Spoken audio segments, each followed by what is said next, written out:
Check out this 2023 Toyota Tacoma that we just finished up. Make it look absolutely badass here at Cosmos. If you're looking to take your truck from stock and that boring look and just upgrade it with a nice package, I'm going to show you guys exactly what we did to it so you know exactly what to buy. So let's start here with the Tacoma. This is a 2023 3.5 inch lift, wheels and tires. So this lift kit right here, we installed a 3.5 inch rough country lift with the coils. This is a coil lift with control arms. Do not buy this regular spacer lift. The spacer lifts are trash. They're not going to give you a good ride. This coil with the control arm is going to give you a much better ride stability, much softer ride, and be able to fit bigger wheels and tires. And let's go to the wheels now. The wheels, these are Method 305 in a 17 inch with a 0 offset.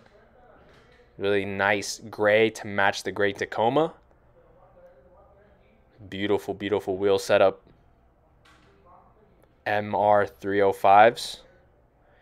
For the tires, we did these Toyo AT3 Open Countries.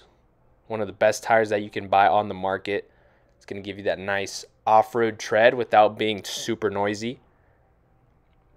It's perfect for your daily driving needs, your highway needs, and also your off-road needs if you do want to take it out. Which with this kind of setup, I mean, who wouldn't want to take it out? So, yeah, overall, really good setup that we got on for our customer. In the back here, we also did the rear shocks, rough country rear shocks to complete the build on this beautiful Tacoma. This build does not rub at all with the wheels and tires. No trimming was necessary, thanks to our expert team with our expert fitment recommendations. So if you guys are looking to upgrade your truck from that boring stock look, take it to the next level, visit us here at Cosmos Truck Accessories in Phoenix, Arizona. Expert install, quality products, quality service will help you make your dream truck a reality.